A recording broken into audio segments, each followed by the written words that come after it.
Seja bem-vindo ao nosso guia de estudo bíblico e agora nós vamos no nosso primeiro tool, no nosso primeiro guia bíblico, vamos estudar aqui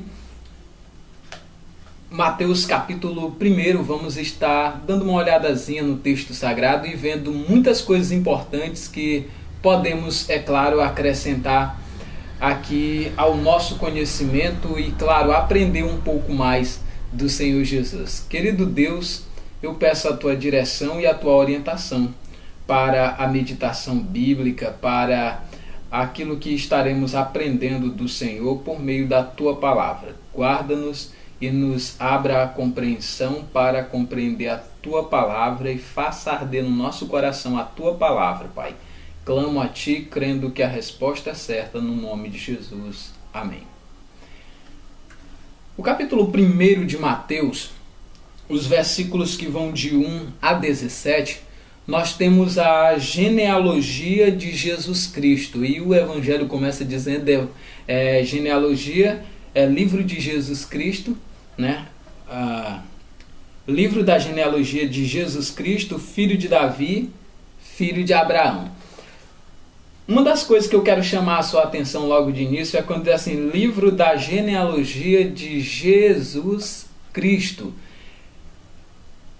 Ou livro da geração, livro que conta a história dos antepassados, um livro que relata, mais ou menos em uma certa ordem, aqueles que antecederam, que foram antes de Cristo e que foram da sua família. Nesse texto eu acabo vendo uma série de coisas. Primeiro, o livro que conta a história de Jesus, ou dos antepassados de Jesus, menciona alguns nomes. E é curioso que começa dizendo assim, Jesus Cristo, filho de Davi, filho de Abraão. Olha como isso aqui é muito curioso e é muito interessante. Chamar Jesus de filho de Davi, se a gente não entender direitinho a genealogia, a gente pode causar uma série de confusão. E aqui já responde inclusive aquela diferençazinha que há entre a genealogia aqui no capítulo 1 de Mateus e lá no capítulo 3 do Evangelho de Lucas. Porque no Evangelho de Lucas começa contando a genealogia de Jesus. Aqui vai de Davi, aliás, de Abraão até chegar em José. Lá começa de José e vai chegar até em Adão dizendo filho de Deus. Quando nós examinamos essa genealogia aqui, ambas as genealogias, alguém disse que essa daqui, essa genealogia que nós temos aqui em Mateus, é a genealogia de Maria. E a de Lucas é a de José. Na verdade, quando a gente olha essa genealogia, a gente percebe, por exemplo, pelo versículo de número 16, dizendo assim, e Jacó gerou a José, marido de Maria. Então já dá claramente para se entender que ele está relatando aqui os descendentes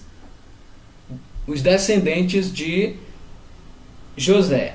Então, no Evangelho de Lucas, a gente encontra no capítulo 3, ele fazendo a mesma genealogia, eu estou abrindo aqui, e ele diz assim, ora, Jesus tinha cerca de 30 anos ao começar o seu ministério e era como se cuidava filho de José. Então nós já percebemos claramente que as genealogias aqui tratadas são a genealogia de José. O interessante é que quando diz, por exemplo, na genealogia aqui que José era filho de Jacó, aí depois volta o outro, ele vai dizer que era Matã. Quando você vai para a genealogia registrada aqui no Evangelho de Lucas, ele vai dizer que ele era filho de Jacó. Deixa-me olhar aqui direitinho. Filho de José, aliás, vai chamá-lo de filho de Eli. Então você fica perguntando, então não pode ser. Então como é que num ele aparece José chamado filho de Jacó e outro filho de Eli? A verdade é que ele destaca na genealogia os líderes e os cabeças das famílias. Então, por exemplo, no capítulo 1 aqui, você pode examinar junto comigo que o texto aponta não precisamente quem foi de fato o pai dele. É mais ou menos assim: o Francisco, filho de José, que foi filho de João, que foi filho de Pedro. Então um começou a minha genealogia dizendo filho de José, o outro começou já pelo o terceiro da família, filho de João. Ou seja, não há uma intenção nessa genealogia aqui de relatar todos os parentes, até porque se fôssemos fazer, provavelmente o conteúdo do livro de Mateus, citando família por família, pessoa por pessoa, não seria o suficiente. Então, se faz aqui uma síntese, se faz aqui uma citação de vários que foram membros que se destacaram no meio dessa família. Então, esse é o propósito. E alguns personagens aqui são mencionados no livro de Mateus como sendo os cabeças da família. E eu gostaria de destacar esses aqui da genealogia descrita em Mateus. Por exemplo, aqui fala de Davi. Nós sabemos que Davi, de acordo com o texto bíblico, ele foi chamado pela profecia bíblica, disse o Senhor, que levantaria na sua casa um pastor, um só pastor, e esse pastor era Davi. E nesta profecia, claro, Davi é tido como uma espécie de tipo de Cristo. Quando diz também que ele era filho de Abraão, a gente lembra inclusive de um texto da Antiga Aliança que diz que em Abraão seriam benditas todas as famílias da terra. E lá no livro de Gálatas fala que uma promessa que foi feita a Abraão é que o Senhor faria brotar do seu descendente, não dos descendentes, como se falando de muitos. Então a gente percebe que aqui nós temos uma citação também baseada em grandes líderes, que é aquilo que nós falamos anteriormente. Por exemplo, Davi foi rei de Israel e foi um grande destaque. Abraão foi o pai, ou é o pai, considerado o pai da nação de Israel. Ele no seu ministério disse que ele veio às ovelhas perdidas da casa de Israel. Então você vai olhando esses nomes aqui, aí depois ele vai citar, por exemplo, Isaac, ele vai citar Jacó, e então ele começa a citar ele começou primeiro por Davi, invertendo aqui inclusive até uma ordem que parece fugir à ordem. Por exemplo, Davi, filho de Abraão, Abraão, filho de Isaac, tal. E na verdade não é. Ele vai simplesmente agora linka Cristo com Davi, de Davi aí ele volta contando os antecessores ou os antepassados de Davi. Então a genealogia, ela serve, a gente poderia dizer que aqui nós temos, por exemplo, os antepassados de Jesus, os antepassados de Davi, os antepassados de Abraão, ou seja, a genealogia simplesmente vai mostrar a ligação histórica ou bíblica de Jesus com todos aqueles que Deus levantou no decorrer da história como líderes do seu povo, como líder da nação de Israel. A Bíblia é um livro de 66 livros, o Antigo Testamento tem 39 e 27 no Novo Testamento. Você entende claramente que citar pessoas por pessoas, se a gente fosse ter um computo exato ou citação de cada pessoa, a Bíblia inteira seria um livro pequeno para comportar todos esses nomes dessa genealogia. Então, como falei para você, foram citados os principais da história da genealogia de Jesus. Aqui nós temos, por exemplo, a menção de vários nomes. Dentre eles nós temos Jessé. Jessé, nós temos inclusive uma profecia na Bíblia que diz que Jesus que o Senhor levantaria do trono de Jessé o renovo. Nós costumamos chamar Jesus de a raiz de Jessé. Nós temos, por exemplo, ainda no versículo 2, uma referência a Judá. Judá, nós temos inclusive aquela citação de que Jesus é o leão da tribo de Judá. Judá também foi a região onde Cristo, que recebeu, aliás, pelo nome de Judá, deram nome a uma região, e essa região que ficou conhecida como Judá era onde estava situada a cidade de Belém, e nessa cidade de Belém foi onde Cristo nasceu. Então temos muitas coisas interessantes, inclusive pelos nomes das pessoas aqui mencionadas, que a gente pode relembrar, inclusive, o contexto histórico bíblico do seu nascimento. E eu chamo até uma curiosidade, por exemplo, a região de Judá, que a Bíblia menciona hoje, quando a gente diz que Jesus foi um palestino, eu fico olhando algumas tendências horríveis no nosso meio. Por exemplo, hoje a gente encontra nos nossos livros muitas referências dizendo que Jesus era um palestino porque ele nasceu na Palestina. O que eles chamam hoje de Palestina é o que a Bíblia chama de Judéia, né? A região da Judéia ali, de onde se dá esse nome aqui, aliás, que é derivada desse nome aqui, Judá, ou desse patriarca que era um dos filhos de Jacó. Quando a gente olha o pano de fundo histórico, a gente percebe uma tendência de querer dividir a terra de Israel, dar para outros povos, porque quando a terra foi dada ao povo de Israel, lá, nesses dias, não estava aquela confusão entre os palestinos e por aí vai. Mas hoje, infelizmente, os nossos livros de teologia, os livros históricos e tudo, enquanto vai colocando, Palestina, Palestina, e o curioso é que até esse momento que nós estamos aqui fazendo esse comentário bíblico, nunca foi oficializado, nunca foi reconhecido esse Estado palestino.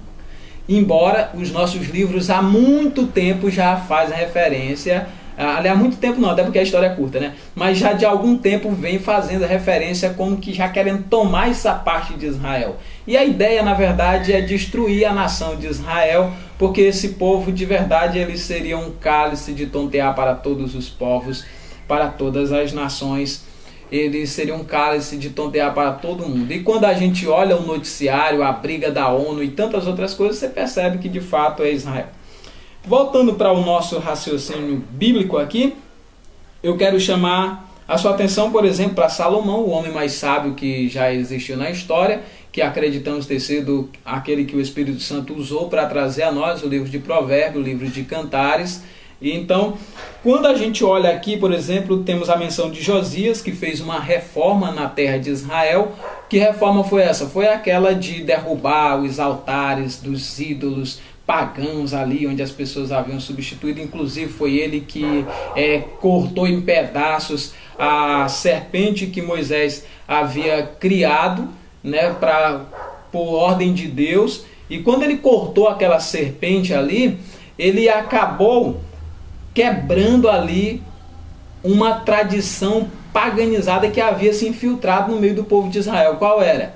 Onde aquilo que outrora foi usado para um livramento temporário da parte de Deus para o povo, eles passaram a fazer daquela serpente ali o Deus que eles deveriam adorar.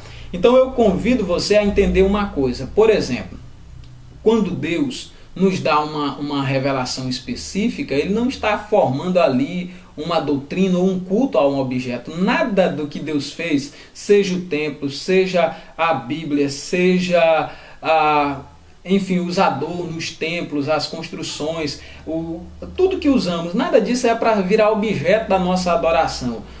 A nós, como povo de Deus, devemos só o Senhor nosso Deus adorar, só a Ele servir e só a Ele prestar cultos.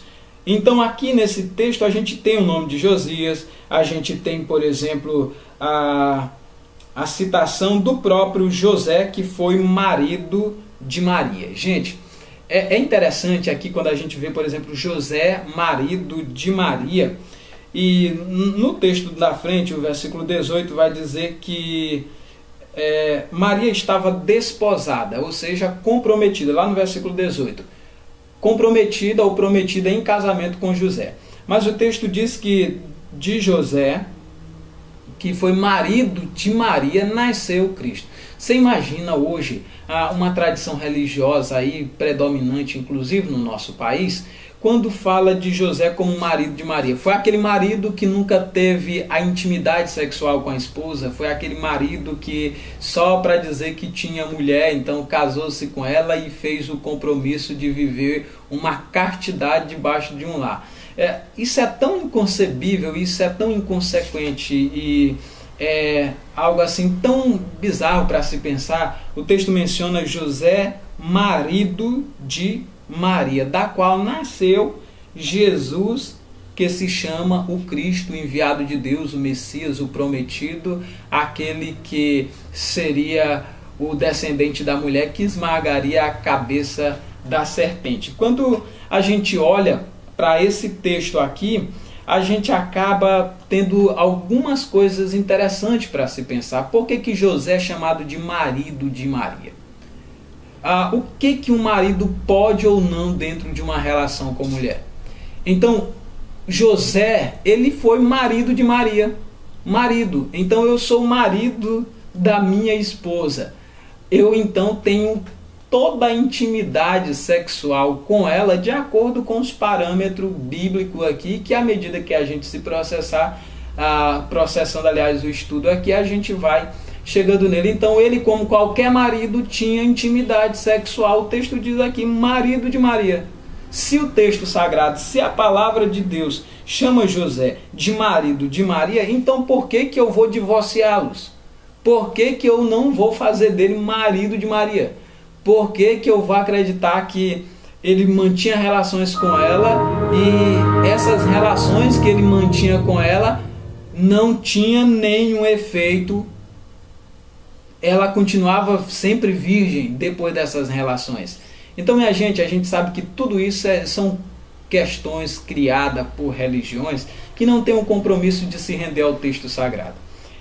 Nós temos a menção aqui do nome de José, que é um modelo para todos os crentes de hoje. E nós temos a menção ao nome de Maria, que é um modelo de serva de Deus para todos os crentes também de hoje.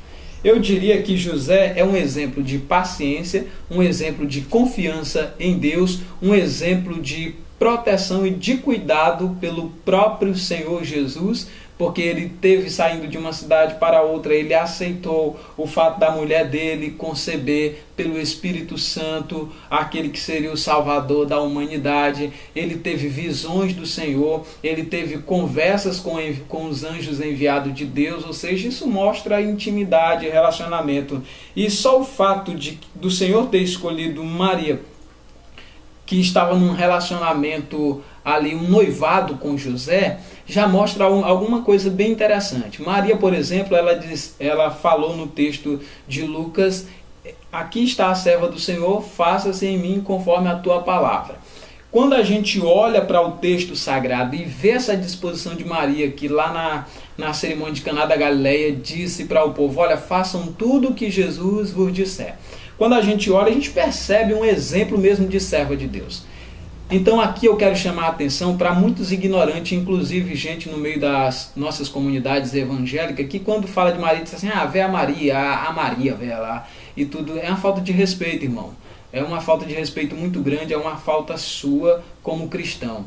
Porque assim como a gente fala com respeito do nome dos demais personagens da Bíblia, temos que falar com respeito e respeitando também Maria, porque ela foi uma serva do Senhor e o fato dela ser adorada hoje por um bando de pessoas que não conhecem a palavra de Deus, o fato de que algumas pessoas fazem oração a ela, reza, petição e tudo enquanto para ela, o fato das pessoas terem uma concepção errada sobre ela não muda nada quem ela foi. Então você, como crente, tem que ter respeito, assim como tem respeito quando fala do nome de Pedro, do nome de Paulo, quando fala do nome de Barnabé, quando fala do nome de João Batista, quando fala do nome dos demais personagens da Bíblia, você também tem que ter o mesmo respeito ao falar do nome dela. Por quê? Porque ela foi uma serva do Senhor. Ela foi um exemplo de serva de Deus para mim e para você. E olhando para a vida dela, a gente pode aprender muitas lições. Eu agradeço você que esteve estudando conosco e espero você na nossa próxima rodada de estudo bíblico. Nós estudamos hoje Mateus capítulo 1, dos versículos de 1 a 17. Vamos orar? Grande Deus, eu te agradeço pela tua palavra. Abençoa os ouvintes, abençoa todos aqueles que assistiram esta programação. Eu te agradeço em nome de Jesus. Amém.